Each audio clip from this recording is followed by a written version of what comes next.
Hello, everybody, and welcome back to another episode of our Nickleby mini review series. We are now 5 episodes into this adventure uh, of Mr. Nickleby. So we are going to be continuing the tale. We are now officially into part 2 of this play. We have wrapped part 1, and now we are into part 2. So, joining me, as always, is my co-producer of all things The Cup, wonderful dramaturg, literary manager of Cup of Hemlock. It is Mr. Ryan Borochovitz. Hello, Ryan. Hello, Mac. How are you today? I'm doing okay. Can't really complain. I'm excited that we're now into part 2. I'm a little uneven about this episode, but overall, very interesting experience. Very interesting experience. And what is in your cup today? So I have orange pico tea, big shocker, but it's in a different mug than usual. Ooh. It's this was a lovely Valentine's Day present from my wonderful partner, and it's from Over the Garden Wall, which is my favorite miniseries. But it's Greg's teapot hat, and it says "Ain't that just the way?" So love that. Fans of Over the Garden Wall, this is for you. That's for you. And I am drinking from. It's really hot. It's like freshly brewed. It is a cup of Earl Grey, sipping from the cup. Classic. So, there we go. So Ryan, let's kick off because now we started part 2. Where did we leave off last time, and what happened in this episode? Right. So we don't need to dwell on the recap so much because this episode actually begins with a recap. It's true. It's we get our big Act 3 and the story so far. Yeah, it's interesting that for us this is episode 5, but it's the beginning of play 2, and it's Act 3 of the whole sweep of things. So try to keep those numbers straight in your head. Yeah. But yeah, so the main kind of big events from the previous episode that are worth recapping is in the Nicholas and Smike story. They're kind of getting on nicely in their new theater worlds. Yep. With the Crummels. Yeah, with the Crummels. They had a very interesting production of Romeo and Juliet, to say the least. It was what we ended the last episode and play number 1 on. The happy version where it turns out everyone but Tybalt is A-okay by the end. Screw that Tybalt guy. Yeah, and Nicholas is taking a shine to Mrs. I don't know how did she pronounce her name? Miss Snivelici, or one of the actresses in the company. Yeah. Kind of like the main actress of the company. Yeah, played by the same performer who played Fanny in the earlier episodes. So that's an interesting double casting choice. Yes. And something that I did really like about the little recap that we got at the beginning of this episode, that we've seen versions of this type of recap before, is that the actors don't have enough time to change costumes between their different characters while doing the recap. Yeah. So it actually does put more of a spotlight on who's doubling as who when the costumes might otherwise hide it. Yes, yeah, just like what's his name? The guy who plays John, and then also Bob Peck, who Bob plays Peck. Mr. Hawks. Yes, we'll talk about Mr. Hawks. Don't you worry. All right. So that's where we left off with Nicholas. It was the last episode was kind of uneventful for Nicholas's story because it's sort of just about him getting on nicely in the new theater troupe. Kate, on the other hand, has some stuff went down in the last episode that Uncle Ralph invited her to this real bros party so she can be an object of desire for all of his creepy business buddies. Pimping her out, basically. Yeah, that's essentially, and she calls him out on it in this episode, but we'll get to that. Yeah. The last episode she gets accosted. Yeah, she gets accosted by Mr. Hawks and all these sleazy, business associates of her uncle. Yeah. So and where we left off with that storyline last episode is Ralph might seem to be starting to take a shine to poor Kate, which is very creepy, and we'll have to see how that plays out.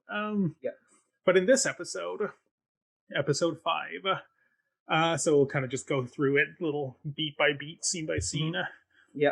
So we begin with the theater troupe, and the company is angry at Nicholas, to say the least, at the fact that he's the new upstart in the company, and he's getting all the good roles, and that the Well, he's Crumbles in the giving audience. himself a lot of good roles. That's true. Because he's writing the pieces, so basically he's writing the one guy out of a job. So yeah, that one other actor in the company who usually got the lead parts is very frustrated with Nicholas, and he says that he's going to, what's the word he used, pull his nose? Yeah, pull his nose. So in other words, they're going to get into a bit of a scrap. He's going to pull his nose. So fisticuffs. Little fisticuffs, yes.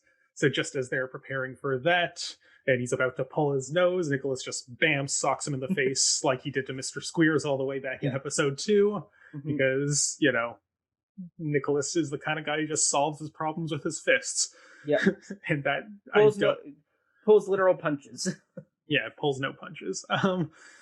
So anyway, that conflict gets resolved pretty easily, even though the whole troop seemed to be more or less on other guys' side. With one punch, Nicholas wins him over because he's basically a bully. He breaks the guy's walking stick. He's very aggressive. He's very aggressive, and I feel like, again, we've talked about this kind of thing before, is that when Nicholas exhibits these kind of harmful behaviors, I can't tell if we're supposed to be on his side. I feel like I'm not really, but it seems to me like the production, and I don't know if it's the same this way in the book, but the production seems to want us to be like, good job, Nicholas. And it's one thing when in the book it's very clear that we are supposed to support Nicholas. It's kind of like Cyrano, where if you read Cyrano, it's very obvious that the writer wants you to identify with Cyrano, but when you watch Nicholas's actions here, it's like, I don't know if I fully support you. Like Mr. Squeers, yes, obviously he was abusive. It's one thing when someone's beating someone to possibly near death, versus just children. Versus someone who's just like, I'm mad that you're taking away my job, and I'm going to give you a very kind of like harmless little tug on your nose. Exactly. So weird that our protagonist, is kind of the bully in the situation here. Yeah. Anyway, but crowd goes wild. Good job, Nicholas. And, Mr. Crumbles then gives them a little kind of a somber speech about carrying on.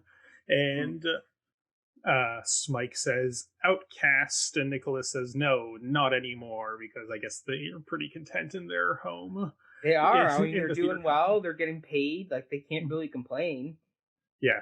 And then before we kind of leave this scene, Nicholas seems down, and when Smike kind of queries about what's wrong, Nicholas is all like, I'm thinking about my true enemy and the dangers that he's putting my mother and sister in, and the enemy is, of course, Uncle Ralph Nickleby. And Smike says, oh yes, that's the name I'll never forget, and they have this weird moment about their shared enemy. Set up. Although, based on what we've seen so far, I can't imagine what Smike has against Ralph specifically. Perhaps that might come into fruition later. It's weird that Nicholas doesn't question that, because I think as far as we've seen, Smike and Ralph haven't met, or at least not on stage. They have not met on stage yet. Yes. Smike was not with Nickleby when he was getting sent away, so... Yeah. So anyway, the scene at the troop ends with Mrs. Snevelici. Yes. I in my notes I kept writing her as Miss Snev. I don't remember what her whole name is. Mrs. Snev. Yeah, Mrs. Snev. Nicholas walks up to her and wants to escort her home because he's real taking a liking to her. Yep. And Smike has this moment where he seems jealous. It's hard to tell if he's jealous of Nicholas for having a girl or jealous of Mrs. Snev for taking away Nicholas for a moment. Yeah, so he very questioning moment for Smike here. Yeah, so Smike just grabs her friend by the arm, and then off they go too. Consent! Yeah. Anywho, so that's our kind of first little, I think it's like less than 10 minutes total. Yeah, first vignette. First little vignette with Nicholas. And then this becomes a real Kate episode for most of it. It does. Kate takes up like 2/3 of it, and then we very quickly cut back to Nicholas at the end again. Yeah, it's like only 13 minutes at the end. That's like with Nicholas. So the big bulk of this episode is with Kate. Yeah. And so Which it starts... because she got cut out of episode 4. Yeah, well, we've talked about episode 4. She was in 3. Episode 3. It was 2 or 3. There was like there was one episode that really only featured her briefly to remind you that she exists. It might have been 3. I think it's a 3, because 4 is the finale of Act Yeah, well, Part 1. Big stuff, as we just described, happened to her. Yeah, so I think it is episode 3, because she gets to set up in episode 2. So yeah, episode 3 is a So it's the reverse we're getting now. It's nice that we're kind of spending more time with Kate's story. And so it begins with her in the millinery. At the end of the day. Yeah, at the end of the day. Haha. And so these two dapper gentlemen show up, and they're repo men essentially, and they're coming to essentially collect debts that the Mantinelli, whichever one. Again, I write down abbreviations for all their names in my notes, and then I can never remember which one. I say it's Mantilini. I think it is Mantilini. Yeah. So the Mantilinis owe a lot of money. We don't know to whom yet, but we find out later in the episode. But so these repo men are coming to take everything, and Mrs. Mantilini is crying and so sad, and she calls for Mr. Mantilini, who takes it way too far in his reaction. He gets very suicidal. Yeah, well, in a way that like the sound design seems to think is hilarious, because he's running all over the place, raving like a madman, going on the balcony. He kisses an audience member right on the lips, which, speaking of consent, shows you the expanse of the set, the fact that he is able to go run the boards on the balcony. But on the subject of consent, maybe he shouldn't just kiss a random audience member right on the lips. That's kind of weird. Definitely that can be that definitely is problematic, and also just the fact that once again you're making light of a very serious situation here, that this is a man who is clearly in under mental duress. He's running around with scissors wanting to kill him, or I don't know, maybe this is a debate about whether the character actually intends to, the way very flamboyant. Yeah, the way I see it, kind of with the way the scene resolves, it seems to me, because the second after he's like raving and running and doing all this stuff, and the music seems to think it's the funniest thing ever. Once Mrs. Mantilini kind of says, "No, it's not your fault. If it's anyone's fault, it's mine." He instantly gets better. So I kind of read it as he's playing her to, "Oh, right, this is 100% my fault. Well, I'm gonna kill myself." And then, no, it's my fault. Okay, good, we're better. Your fault. Gotcha. I did love the gimmick in the shop, though, of the bell. Yes. So the pulley thing, the fact that it's really just a scarf and they have somebody ringing the bell up top. Yeah, and I like that the camera shows that, and kind of creates that illusion. And then they do pull the bell multiple times throughout the scene, and even though they don't, he tries to hang himself on the rope of the bell. And then makes the bell's ringing as he does it too. Great effects. Yeah, no, very good, well done stuff there. So basically, because they're going bankrupt, the milliner, they had to sack all the staff, and yet once they were back in good fortunes, they rehired back everyone except Kate, which I'm unclear about why this is the case, because she was all the customers' favorite employee, so you'd think they'd want to bring her back. Yeah, but Mrs. Nag probably had something to do with that. Of all the long fluffy things in this play that are way too drawn out and don't need to be, we get so much time with Mr. Lilyvick, Jesus Christ.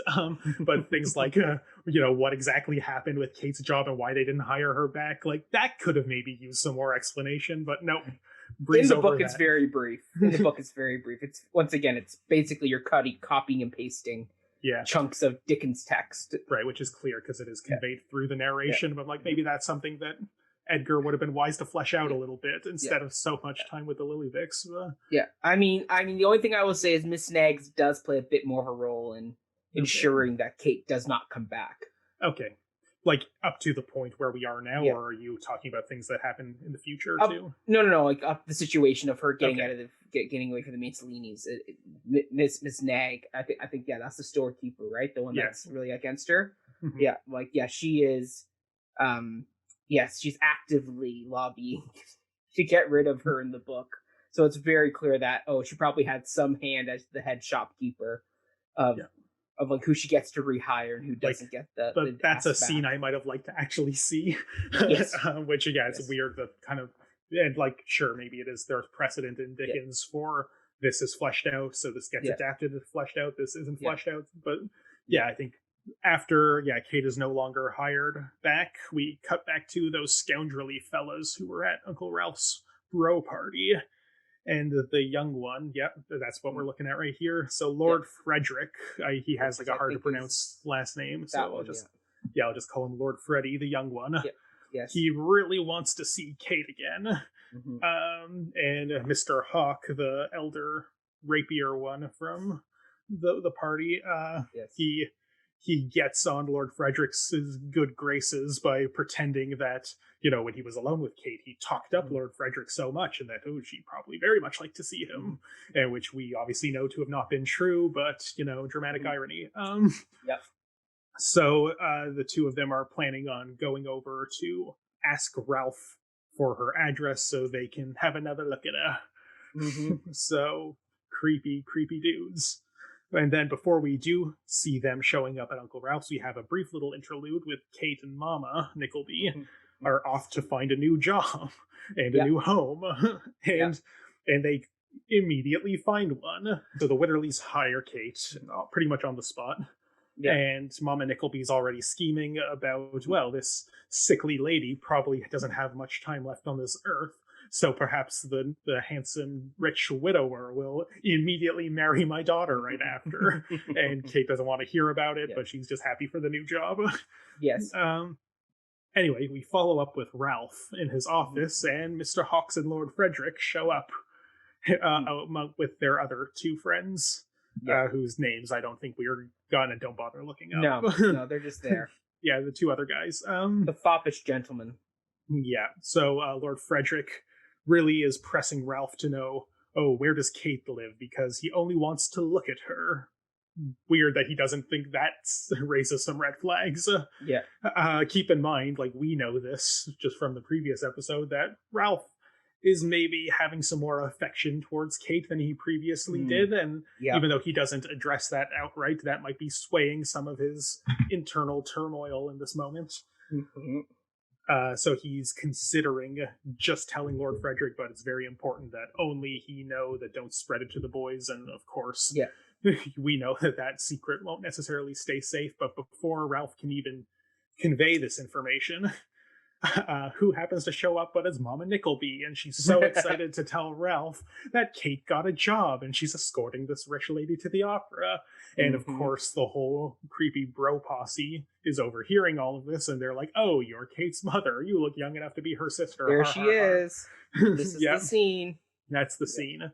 So so they flatter her to no end, and then they say, oh, we'll escort you back to your omnibus, and basically get exactly what they want without even needing Ralph's help. But Ralph is left in a questioning position, though. He resolves stuff going, well, I'm acting as a mother here, selling off my daughter. So that's his excuse of why he's pimping her about matchmaking. But then, just before we leave this scene, the repo men from earlier show up, and it turns out that it was Ralph who foreclosed on the millinery, which is interesting because it isn't addressed directly, but I wonder if that factors into, like, he knows that Kate's working there, he got her the job, or is it just a matter of, nope, they owe me money and this is my business because I'm a cold-hearted businessman? Like, it's in the book it's described as just he's a cold-hearted businessman. And I think the play frames it that way too. It's just interesting because, like, given his feelings toward Kate, like, it's weird that doesn't even cross his mind, or kind of, and maybe that says a lot about his character, that no matter what he's feeling towards whom, business will always come first. Exactly. Money first. So then we cut to the two foppish fellows who are friends with Mr. Hawks and Lord Frederick are walking Mama Nickleby to her omnibus. And they're talking up Mr. Hawks a lot and saying, how much, what a great fella he is, that he greatly admires Kate so much from when he met her at the party. And they talk about how, we were actually planning on going to this opera anyway, wink, that Kate is going to be out. Would you or Kate's mother love to be our guest, and we can ambush Kate at this opera? Sit in our box. And, Mama Nickleby is so enchanted and happy that she immediately agrees. And they drop her off on the omnibus, which was like a great scene, like stage image of the way they created the omnibus. Like, I was ready for them to sing something. Well, the music kind of hinted that they might, but I'm glad they didn't here. But But just as a moment ago, Mama Nickleby was fantasizing about how, oh, maybe Kate will marry this, soon-to-be widower that she's working for. She's immediately, based on the information these two foppish blokes gave her, she's like, oh, perfect, she's going to marry Mr. Hawks because he's so enchanted by her. Yes. And remember, he tried to rape her in the previous episode. Yeah. So, oh, Mama Nickleby. But Mama Nickleby doesn't know that. She doesn't know that, but... He just knows that Kate's been upset recently. Yes, that she was very ill after she came back from the party. She talks about. So anyway, then cut to the opera. Great scene transition where they bring the opera stage on there and set up the chairs at the box, and they're rotating the chairs as the scene goes on. Yeah, and as the opera singers are capturing the tone of what's going on in the boxes, we see the whole sleazebag crew with Mama Nickleby trying to wave and get Kate's attention while she's there trying to just be a good companion to her lady, and they kind of elbow in on her, and Mr. Hawks is very handsy, and Kate does everything she can extremely handsy. Yeah, does everything she can to kind of shoo him away, and as far as we could see, she's more or less successful, but he does not like taking no for an answer. So that's a real kind of uncomfortable sequence, but really well staged with the opera and the music sort of modulating what's happening down below. So then the next scene, we're back at Ralph's office with Mr. Noggs, and Kate shows up and she confronts Ralph about his friend's conduct towards her, and he's like, I have no friends, which is like, well, the fellows I met right here, and like, oh yes, business friends.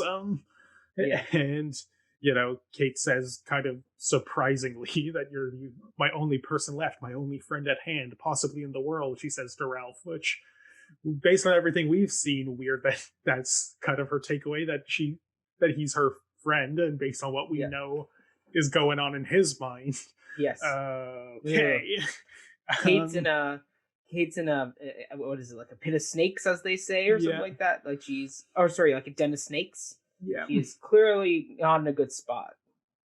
Yeah, so anyway, Ralph, because again, we know what's going on in his head, he has some inner turmoil about this, but he ultimately decides that he cannot alienate his business partners lest make enemies out of them, and that'll ruin his whole, house of cards, so to speak. And Kate then kind of comes to the realization and calls him out on the spot that, Uncle, you've been selling me. Weird that she didn't recognize that beforehand, but at least, better late than never. Yeah.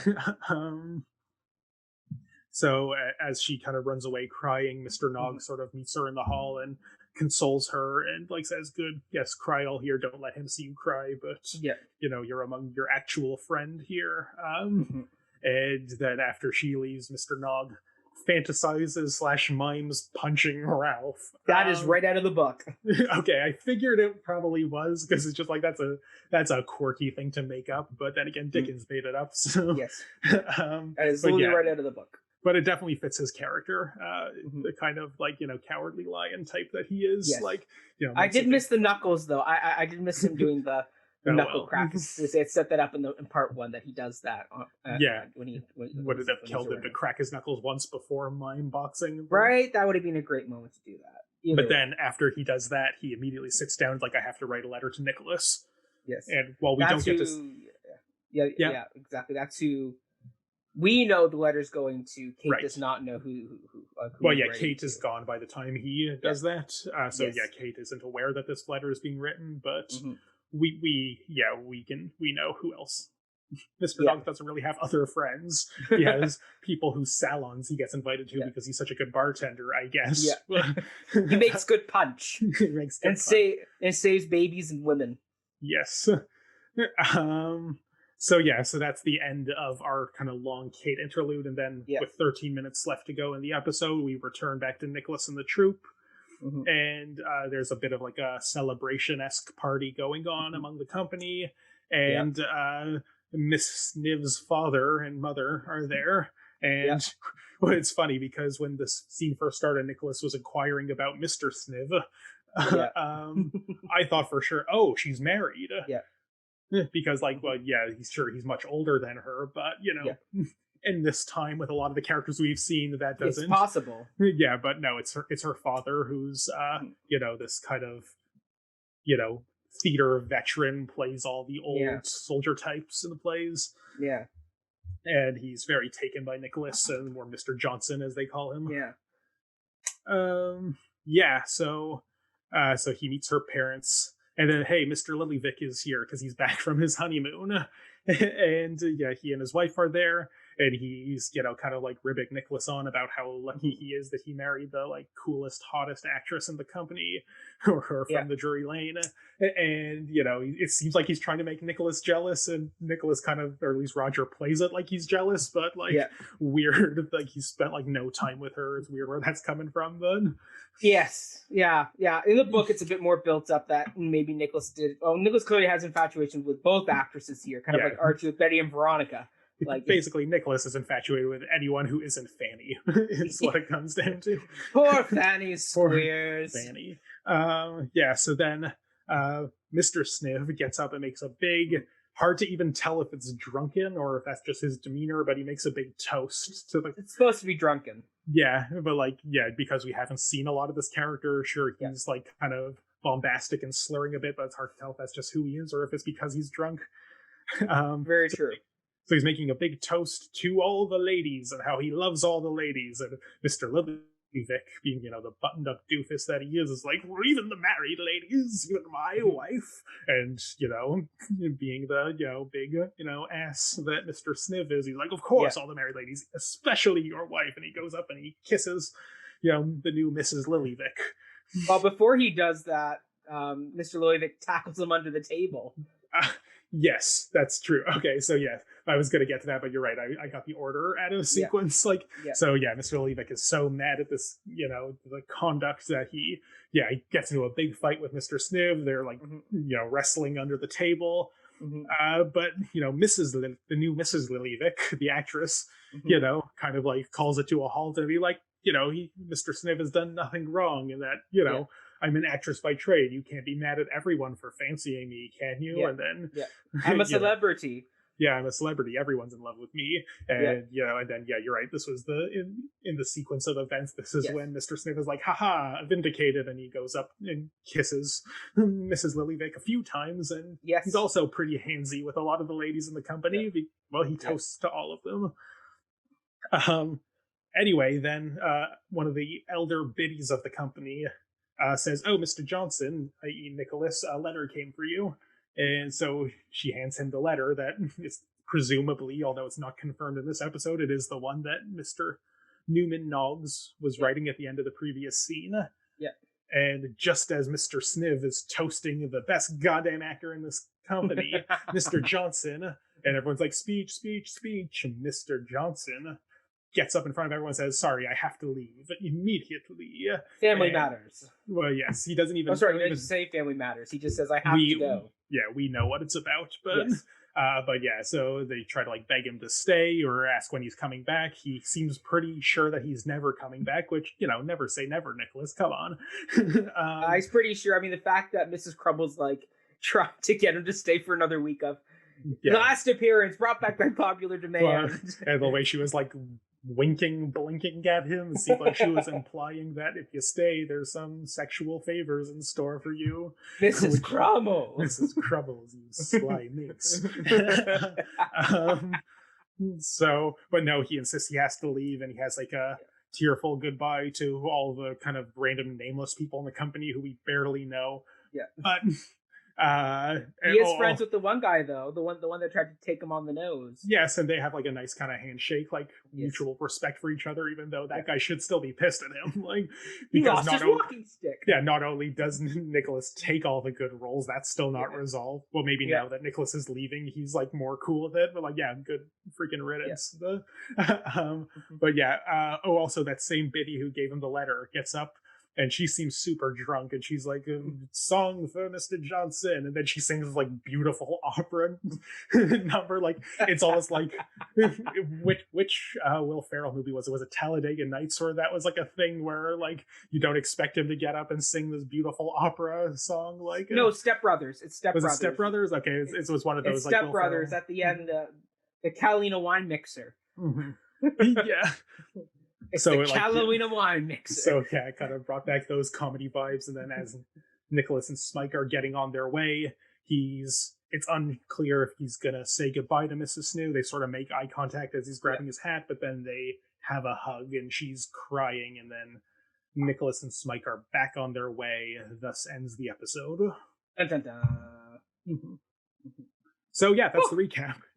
That is the recap indeed. I mean, I will say this is once again very faithful to the book. There is let's start with the adaptation check-in. Yeah, I mean, there's a little bit that goes on with Nicholas, some side stuff that they've cut, or maybe just like they did with the Kate thing, where they rearranged some of the plot points to like keep the focus on one, which makes sense because I can't see them doing a good job of cutting back and forth in this episode. Like, Kate's story flows better when it's just her, and Nicholas bookends ends her section.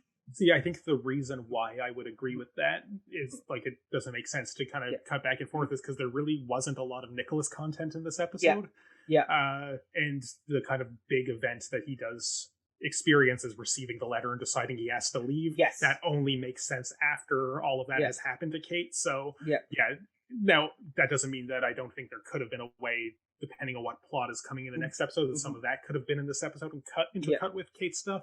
Yeah. But I do think, this is the Kate episode. Like, I don't know if there's going to be more Kate episodes coming up. Hopefully our two protagonists are going to finally converge soon if he's heading back to London. But I will not spoil. Yeah, don't spoil it. We're kind of taking this as it comes.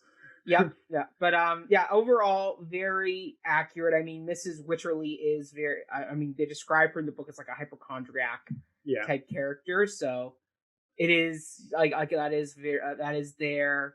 The man release, and the fact that he is suicidal and he's attempted multiple times to like every time something bad happens, apparently this is his go-to move of I'm going to kill myself. So there's that. I did think we were gonna finally get the Squeers back in the story because we know they're coming. That's not a spoiler. We saw them at the end of Act 1. And I was ready for them to show up in this episode, but they didn't show up, and I was like, oh. See, I guess you have to get back to London for that to happen. See, I do think it is. Again, I'm not faulting you for spoiling this, but I don't think, based on like me going in having not read the book, based on the information we've been given, just by the fact that they showed up in the kind of not one day more sequence, to me, that doesn't tell me that they're definitely coming back. That's just we get the whole cast back on stage. Like, I would have been very surprised if they didn't come back just because they got so much setup, but based on the way like this whole show, and by extension I assume the book is so episodic, so many characters, so many, like, I'm sure we're probably never going to see that parliamentarian guy again that Nicholas had a job interview with. Like, no, he's long gone. That's just like a cameo one. That's the thing though. Like, I wouldn't, as much as I would think it would be weird if the Squeers didn't show up again, I wouldn't be surprised if they didn't. And based on just, hey, they happen to be on stage during this non-diegetic music number, I don't think that tells us for sure that they are coming back. So to me, it wasn't a surprise to not see them in this episode. Hopefully, me knowing the plot a bit more, I was looking forward to that. But I mean, mind you, that being said, like, it was still a very good episode. I would rank this among the higher of the episodes. Yeah, do you want to do your kind of official ranking? Yeah. I mean, so I can't remember what I had the last time. I think episode 2 is still very strong for me. It's a really good, solid episode. Then I would go, I think this one, episode... so this is your number 2 spot? Yeah, number 2. So it would go... So 2, 5. 2, 5, and then I think 1, and then 4, and then 3. 3 is your worst. Interesting. Yeah, which is the Nicholas-centric one where they're all on their journey. Yeah. See, for me... their thing. So like last episode, I said that the last one was currently at the bottom of my list, and I think that's still the case. So for me, it's still, I agree, 2 has been the strongest so far, but that's the big punch episode. Of course, that's going to be the strong one. Yeah. Then I would, it's tough. I would, I would agree that this is the number 2. Yeah. It's a solid episode that is self-contained, but also has a lot of good setup for the future. I would almost say, to me, I know you put it as your last one, but I think this one's maybe tied with 3 in my mind, which well, they're very similar. Like they are. They zero in on one of our main characters. Just this time, it's the different character, and they kind of, to me, we'll talk about this more in our How Does This Fare as episodic standalone unit. But like, to me, this one kind of works the same way, like as 3. So I was sort of happy with. But yeah, I think this one gets a slight edge. So for me, it's 2, 5, 3, 1, 4. Okay. Is there anybody in the cast you want to shout out in this episode? Was there anybody that stood out to you this time around? I didn't write down her name, but just based on what we commented on a moment ago, that biddy at the end who sings the song. Oh, I have her name right here. It's Rose Hill, and her character. Oh, who did she play before? Mrs. Nickleby. Okay, yes. She plays Mrs. Nickleby. Oh, and I've shouted her out in the past before, so like, damn, she's good. Yeah, and that character is Mrs. Grundon. Mrs. Grundon. Yeah. Nice. Okay, so yeah, cool, Mrs. Grundon. Yeah. Again, that and Rose Hill. Knocking it out of the park and all your characters. You're great. She is. I will say for me, my shout out this episode goes to Jane Dowes, who we've seen. She's been in every episode as Mama Nickleby, but this was kind of the first time we actually got anything from her besides "Oh my daughter, oh my son." The fact that she actually had a bit of a plot this episode, and just like her machinations and her daydreaming, and just her fast talking she does. Like it was just so perfect of who that character is, that she's clearly a society woman who's fallen from society and who is now scheming her way back up the ladder. But also with that kind of like, country naivete, like that they kind of sort of keep, being all of the Nicklebys, but Ralph sort of characterizes them that sure they're classy and proper, but they don't know how country things work. Proper. They don't know how things work in London. They're not city folk. Yeah, and what I do like about her in this episode is, and it's so funny to me that like Kate gets a job and she's so excited that she runs to Ralph to tell him. Yeah. And it's not because she and Ralph are like such good friends or close. Like sure, he might be her one friend in this world just because he's supporting them financially. Yeah. But I think that's such a revealing character moment. Yes. With her that she's like, I gotta tell someone who's the one guy I know. Ralph. My brother-in-law. Yeah. And I do like her kind of scheming and plots about the various, rich fellas that Kate might wind up marrying, even though, this is gonna, like, the fact that she's favoring Mr. Hawks is a big red flag. So it is. Yikes. But just the fact that she, like, once again, people don't realize how tough it is to play a fast talker on stage and still being able to be understandable. It's like, I can talk fast right now to you, but like, you wouldn't know half things I just said to you. But like, I thought that was fairly clear. Good job. Oh, thank you. I try. It's all my tongue twisters growing up. But yeah, like it's a tough trick to be able to get that fast talking, pick a little rhythm going that she does, and the fact that in the job interview she does it, and half the time you're like, oh no, is she gonna screw this up for Kate with like her fast talking that's clearly annoying Mrs. Witherly. But no, like she was just great this episode. The fact that she's always been kind of there in the background, but now she gets to come and have a bit of her own machinations and own moment. Like just the fact that she was described as silently crying on the bus, on the omnibus, as she daydreamed. It was like just so, she's just such a wonderful little old mom. It was great. All right, do you want to do some? Shout it to you. Yeah, do you want to do some of our other check-ins? Yes, let's do our the Les Mis / other musicals. Well, I mean, there wasn't too much more to add to this. Ralph is still very much doing a weird mix of Judge Turpin, but I would say now also doing a bit of Thénardier with the whole concept of dog eat dog. Like it's that just cold, regimented thing of I'll get what I want one way or another. Like it's just a world where the dog eats the dog, and hey, Kate is out there for me to pimp her out. Like c'est la vie. That's life. I mean, I was sad that I didn't remember how Kate gets out of the Masonlies, but like because we've been comparing that stuff so much to Les Mis, I was expecting a bigger firing moment, but it was like, oh no, she just didn't get hired back, and I was like, oh yeah, again, that's a thing that I felt needed more stage time to breathe, but no, we got to check in with the Lilyvics. Yeah, exactly. I mean, the Lilyvics, not much there with them, no real musical tie there. I mean, just the set was a very Les Mis. I mean, if you look at the original designs, yeah, but it's the same, more or less the same set. Well, it's John Caird, John Napier. Yeah, who's doing this. Like, the bridge at the end is like almost directly from the look down Paris set, where it's 2 columns of rubble basically, and you got a bridge going across that people can walk across there. So I was like, oh, there's a cool Les Mis set piece they dragged over. I mean, the show within the show. I'm trying to think. I was there.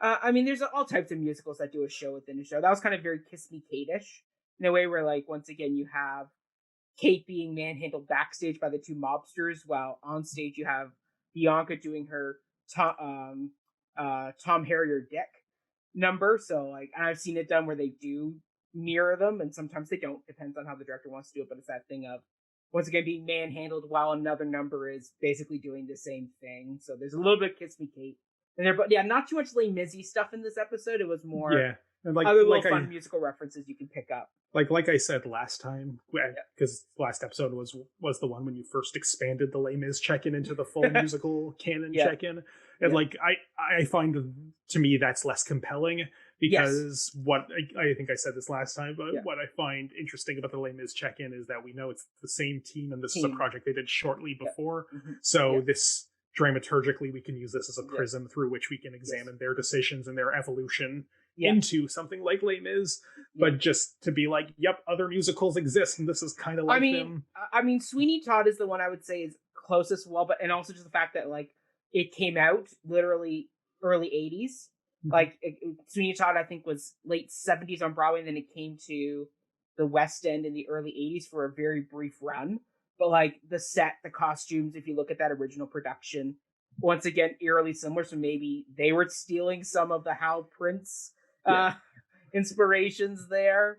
I mean, and also the fact that these stories were written like at the same time. So like Ralph and Judge Turpin, like there's some clear I'm not saying that that's not there.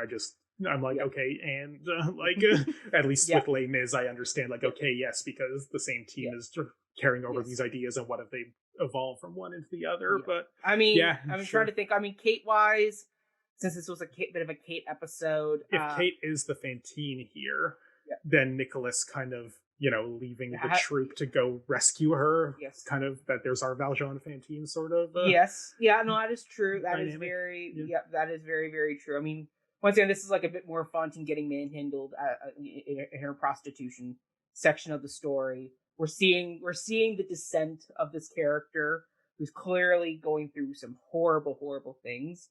I mean, I'm surprised she hasn't sold her hair yet. I mean, she's got some beautiful curly locks. I'd be very surprised if she does. Well, it was a thing you could do back then. I know it was, but like that would be a little too on the nose, I think. Yes. Unless you know something about the book that I don't. No. I can tell you now, she does not sell her hair in the book. Okay, so I feel like that's enough for the Les Mis check-in. Yeah. How about our Smike check-in? Well, he was there. I mean, once again, just seeing the fact that the actor literally morphs into this Quasimodo, Igor assistant character just made me even more frustrated that I'm like, why did you choose this way of doing this character? Just so like nothing is tone him down a little bit. So nothing's changed. I know we're watching it week after week after week, so it feels really drawn out. But like in 2 nights of theater, you'd kind of you'd still be frustrated by it, but you make peace with it. Like this is just what it is. But I think early on we had hopes that it might he would come into his own, and but that also, if they are playing him as some kind of disabled, that kind of is also a bad lesson of that, like, oh, you were just you're cured by the power of friendship, when that's not how disabilities work. No, exactly. So I will say Smike wasn't very prominent in this episode. It wasn't a very prominent Nicholas episode, and Smike is entirely, he had like a few key moments, like the one early on where they kind of talk about how Ralph is their common enemy, and again, based on what we've seen so far, we're not quite sure why or what Smike knows about Ralph. Shut up. Again, let's not spoil things for this. But and then Smike kind of, he has we talked about his like seemingly jealousy moment, but again, I don't know what to make of that. Yeah, I don't. Once again, like, because the actor's playing him with such a disability, like it's tough to figure out like his face, because he's not very expressive as the character. Mhm. It's very stoic, and this is the one face I can make and kind of maintain throughout the show, which then unfortunately affects the fact that like we don't know what he is feeling here. The fact that that's never followed up on, that he just drags a woman off stage, where it's like, what are they saying about someone like somebody who's like Smike, who has some type of disability, just grabbing a woman and dragging her away? And like, now like we didn't get anything from that woman's perspective. We don't even know who she is or what her name is. She's probably one of the actresses we've met in the company, but like there's so many of them. But like I'm glad we didn't at least have her like scream and like hit him, or like so she seems like, you know, she seems to have been at least a little okay with it. You know, I don't imagine they went home together and had a wild night, but like but she didn't mind having somebody to escort her home. So and then the only other Smike moment we get is just him and Nicholas heading out back on the road, and like I Smike get doesn't want to leave.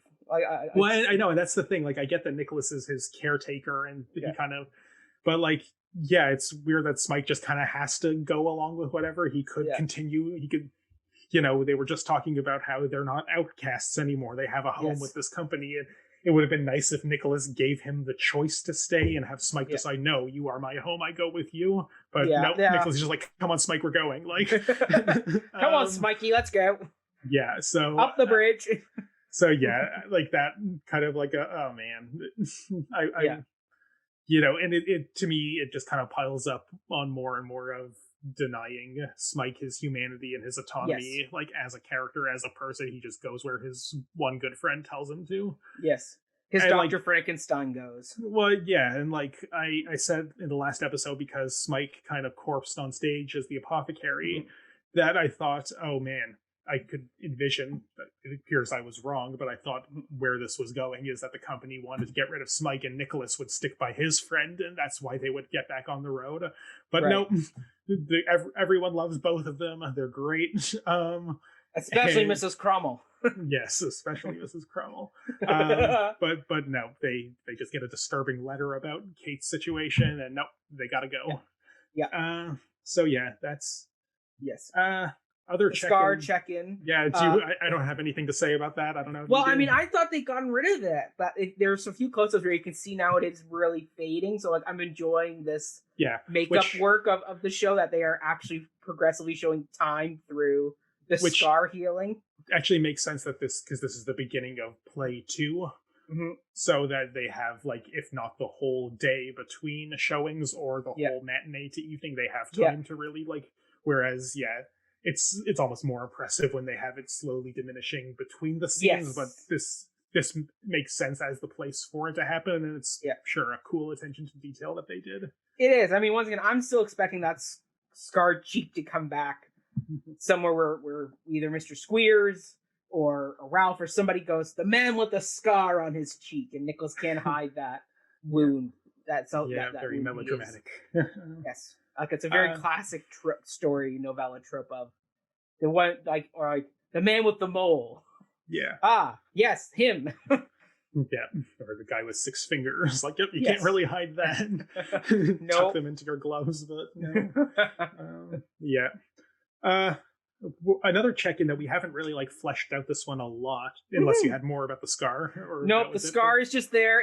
I'm still tracking it to see if it's going to show up anywhere else in the story, or if it's just going to be a piece of makeup that they did a really good job on.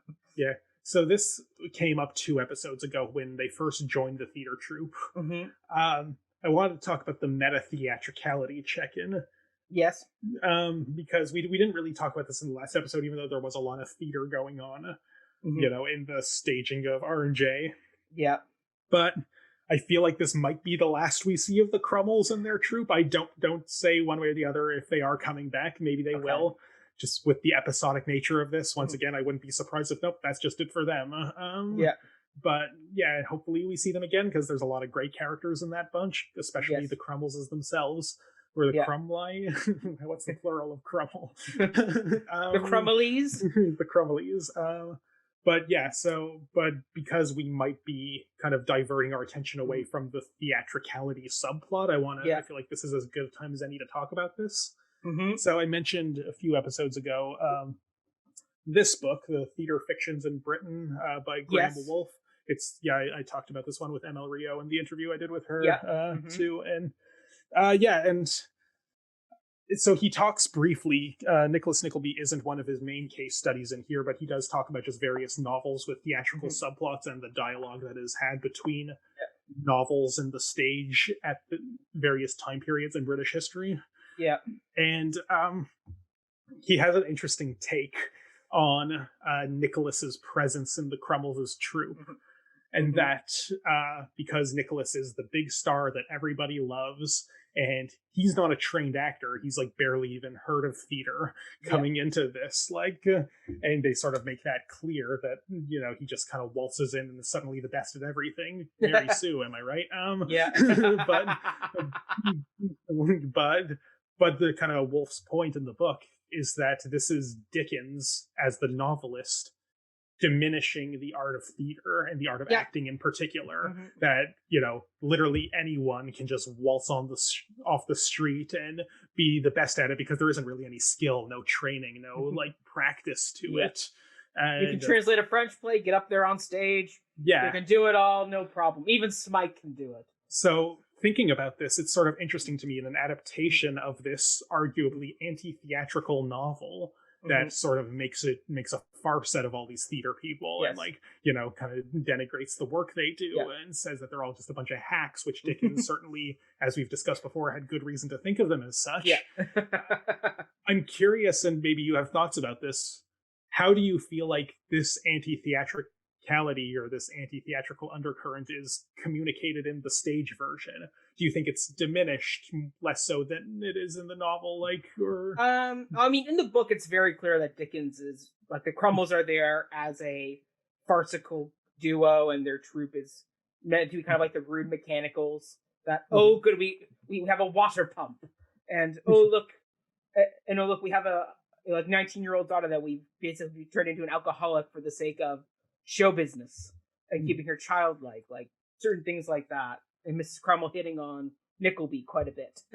But I do think they play, in the play at least, in what we're watching, they do play these characters with quite a bit of sincerity. Like the fact that we have this scene in this episode where Mr. Crummell has it goes on, I think it's what he says. Yeah, is that, I was meaning to ask you, is that taken from the book? It is taken from the book. Not verbatim, but that bit of dialogue is there in the book. It's I read it almost like in the book. I was like, oh, that's kind of like a bit of a Shylock, hath not a Jew's eyes moment where he is speaking there. But that is a very clear moment of self-reflection on the Crummell's part. And I was like, is he going to say Mrs. Crummell is dying?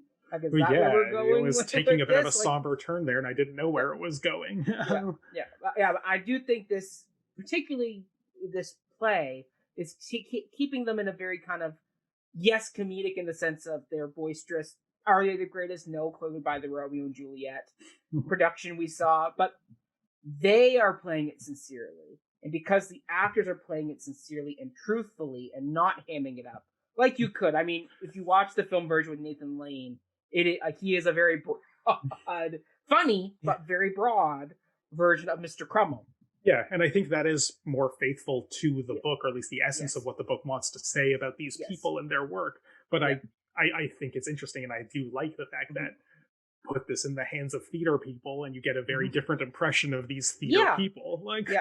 Especially with the film, Nathan Lane, the fact that I've shown you the clip of the first time you meet Nathan Lane, he's sitting in front of the way they shot it, where it's close up on him, but it looks like he's sitting in a grand hall. But really, you pull back and it's he's sitting in front of a tapestry in the woods on a side road, and that's kind of where they're at. And so it's the fact that yes, the movie does get a much better job of playing them as basically good people, but farcically good people, where it's the Crummels do care in both book and stage and film for Nicholas, but it's it's okay. It's okay.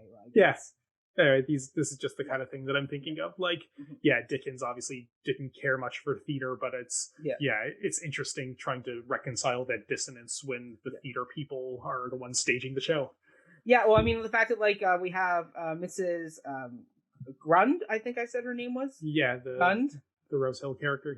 Yes, Rose Hill character. The fact that as you said, this old biddy drunk lady breaks into beautiful song Yeah. about saying farewell. And it's that thing of, it's funny, but she's playing it sincerely. Yeah. Which undercuts any comedy that's there, because you're like, oh, And this is an actual sad moment of friendship. I think that's actually, that moment is the perfect metaphor for what I'm getting at here, because it's like, yeah, the theater people are silly and they make you laugh, and but they can also make you cry, and they are the ones who pack the wallop. And sure, a novel can make you cry too, but there is something about the the bodies and the space and the actually engaging with humans as the vehicle for this artwork. I think especially Rose, who clearly is a mature member of the company, who I don't know how much longer she lived. I can tell you, actually. Hold on. Yeah. Like, Rose Hill, if you are still alive and watching, we'd love to have you on the show. Yes, Rose Hill, please come on the show. But she passed away 2003 at the age of 89. Like, so she was 89. Yeah. So she was 89 when she died. Go back 20 years, so she was in her 60s, which, as we know, unfortunately, in the industry of theater, mature women who are in their 50s and 60s are seeing kind of the end of their time on film and on stage, unfortunately. Unless you're Betty White, who somehow at the age of 80 gets a comeback. Well, but she's certainly an exception, and it is very much framed as a comeback with her. It wasn't a continuous... exactly. Even though she said, I never went away, unfortunately, Betty White had somewhat faded from pop culture until she did that Snickers commercial and came back in full force with 2 TV shows and but you could look at other people like Glenn Close or Meryl Streep, who aren't that old yet, but are certainly, their career to the role. Their careers are gracefully aging with them, which you can't say that for most female performers. Sadly, is the state of the industry. Well, I mean, look at Julianne Moore, Oscar-winning actress, fantastic performer, who's in her. I think she also was in her 50s at this point. I think. Julianne Moore, I'm sorry if you were younger than that. We apologize. But thanks for watching. But thank you for watching if you are. But it's the thing of where's she been since her big Oscar win a few years ago? Why isn't she working more? She's a solid actress. Something I do find also is, if it's not filmed, she could be very likely doing a lot of stage work that we just don't get to see because it hasn't been filmed or widely publicized. But I'm often surprised at actors who I haven't seen them in a long time. Oh, they've been doing so much theater work on the West End, and I just didn't even know about. So I think that's more true in the West End London theater than over here, where if somebody like a Julianne Moore was to go do theater, we would hear about it in some way, shape, or form. The fact that you did get like Imelda Staunton. She doesn't show up in a lot of film, but in the meantime, she's been basically doing the entire Stephen Sondheim musical theater canon. Well, and then popping up in The Crown now. And something else, I'm always kind of surprised, happily surprised with various people who you consider to be character actors in their film careers, people we've reviewed on this very show, Kevin Kline, certainly, Lucian Massimati, who has a pretty small role on Game of Thrones, and yet he's Salieri on the West End, and Alfred Molina, to think back to Red, these people who are known as character actors on the screen, they wow people in the lead roles on the stage, and that's where the art is in many ways. That's where the art is. So that's my rebuttal to Dickens's anti-theatricality. Yes, but I definitely say in the play they are funny, but they are sincere and truthful, which adds a third dimension to who these characters are. Because in the book they are very 2-dimensional, they're rude mechanicals. And you have the dramatic actor. I mean, actually, sorry, I do have one more shout out for a character, and it's Alan Armstrong. This episode, because he was playing, I think it's Mr. Wagner or Wagner. Yeah, I didn't get that character's name. Hold on, I got it here.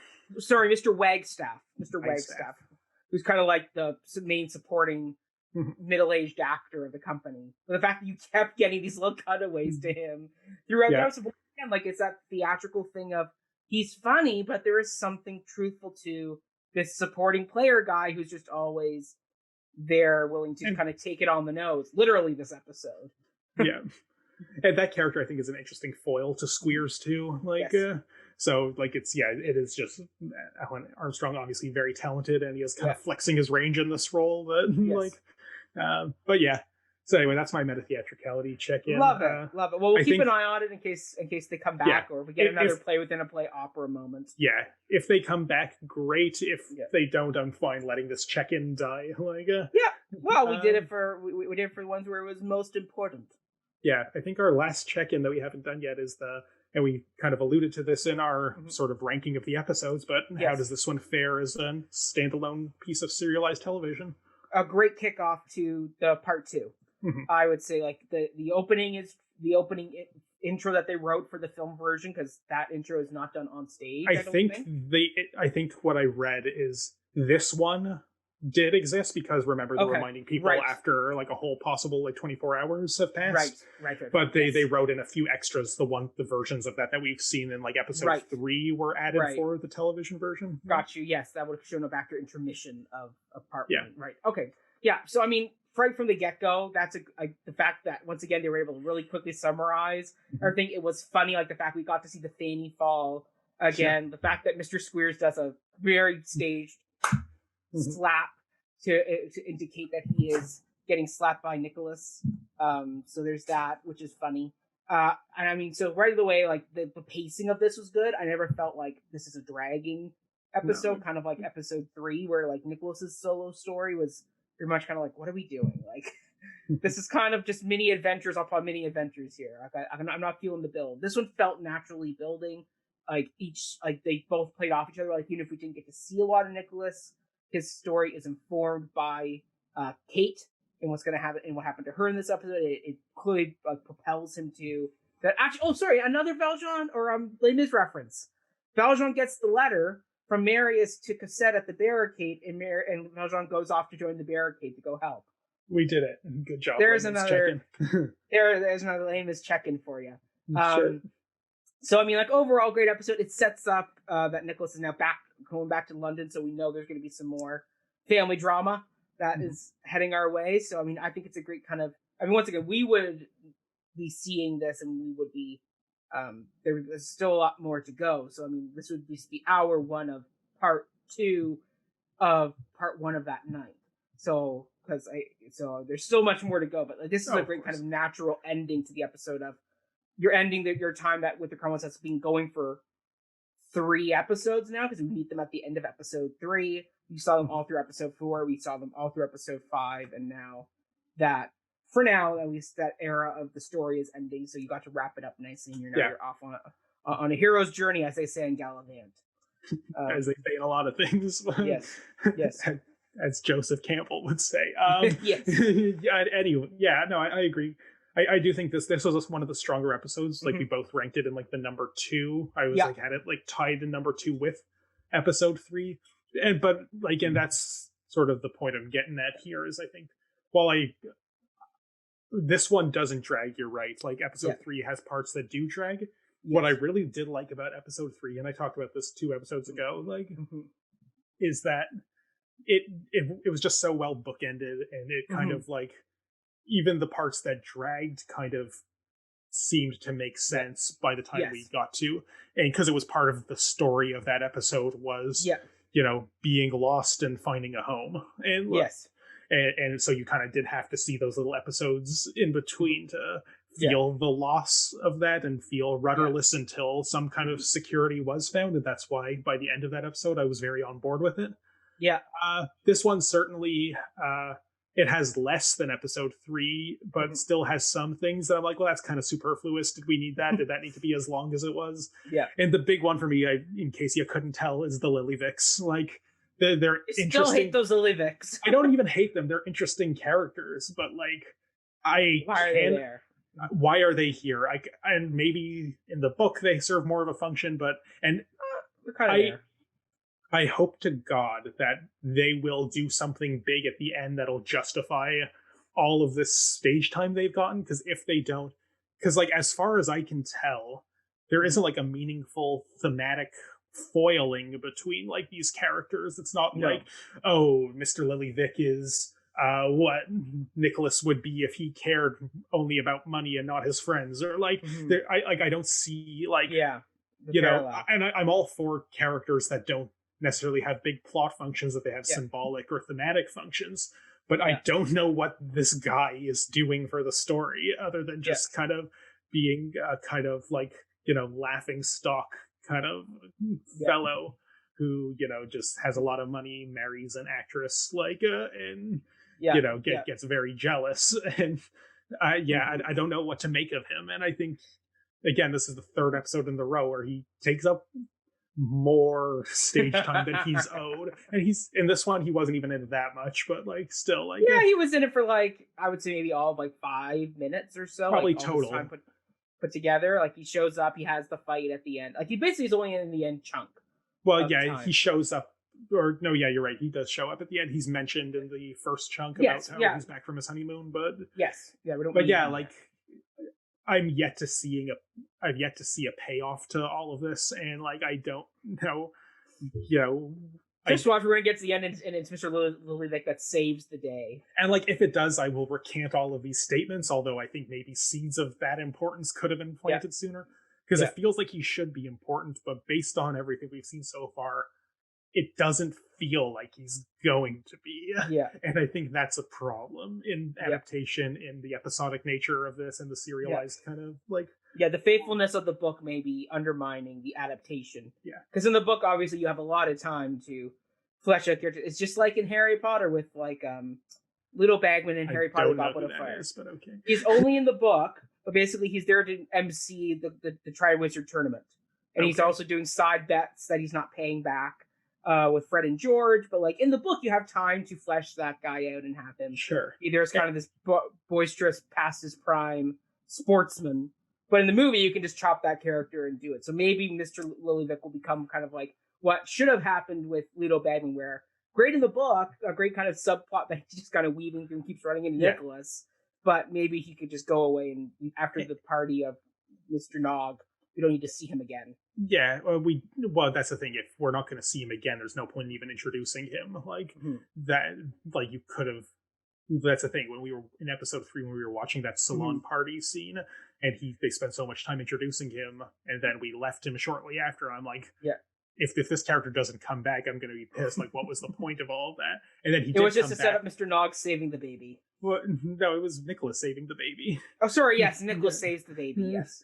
But yeah, then he kept coming back, and I was like, okay, I shouldn't be pissed that they introduced him in such detail for nothing, but I'm still none of the reintroductions of him are paying off his presence. Yeah. So I'm just like, if this character doesn't eventually become important, something's fundamentally wrong with the dramaturgy of this piece. And even if he does become important later, I think the seeds of that need to be planted. Yeah. But to sort of just kind of conclude my thoughts on this standalone episode, while I do like the bookendedness of start with Nicholas, mostly Kate, end with Nicholas, it didn't have that same thematic punch that I thought episode 3's bookendedness had, because that this was kind of more like breezy plot oriented. And it works, like, because we see everything that happens with Kate, and now we see how that affects Nicholas, and hopefully our 2 plot lines are on a convergence course. But I don't feel like where we started with Nicholas, and like I guess it is the undoing of the plot of episode 3. If that one begins with being lost on the road and ends with finding a home with the company, this is beginning with having a home in the company and going back to being lost, but it doesn't really feel like a loss because he's going back to his family. And so it doesn't quite have that same like beyond just the plot mechanics of our plot lines are on their way to an intersection. Yes, we have to get him out of the Crummels to actually get Nicholas back into plot-driven story, not just he's chilling with the Crummels and the acting troupe, having a good mini adventure. So, like, I think if we want to compare, just if we'll do one more musical check-in, I guess. Yes. Like, to me, the Crummels, especially if this is the last we're going to see of them, or even if we see them later, but like this whole 3-episode Crummel subplot, to me, that's Simba hanging out with Timon and Pumbaa in their oasis. Like, and like obviously Lion King postdates this, so that's not like a direct inspiration here. Certainly the film and then the Julie Taymor musical does as well. But like, like this is just like a Hakuna Matata running away from their problems, and now he has to return to his family. But he must go up against his evil uncle Ralph. I mean Scar. I mean, Ralph. Well, yeah, that's the thing. Hey, look, there's actually a lot of Lion King and Hamlet stuff going on in here. But yeah, I to me, it felt like if that's all it's gonna serve, it didn't seem like enough of that. You're running away from your problems, and now you have to return. There's no, Nicholas Nickleby Sr. in the clouds telling him, Ghost Papa, what you must do. Like, remember who you are. There's no Rafiki hitting him in the head and teaching him a lesson about past trauma. Like, no, but I mean, there is a Simba correlation of Simba throwing a Rafiki stick away, and just like how that's Nicholas not breaks. a thematic correlation. That is cosmetic at best. I know. Anyway, that's my thought on this episode. It was a good episode. I enjoyed it. Certainly didn't drag, but didn't seem to maybe have the same heart. The heart of this episode is Kate, and all of her stuff was well found out, and heartbreaking. I am glad that we had a good kind of focus on Kate episode, and I like that we're starting the second play with that she is kind of going to it is affirming. I think that she will be more central moving forward. She is. She is, just from the basic plot I remember of this book, that Kate will have an important role to play as the story progresses. So cool. Fun time. Looking forward to seeing that as we continue into episode 6 next time. Exactly. Episode 6. Until then, everybody, we will see you next week as our journey continues with Nicholas heading back to London to go help his family against his evil Uncle Ralph. All right, everybody. We'll see you then. All right. Bye, everyone. Bye.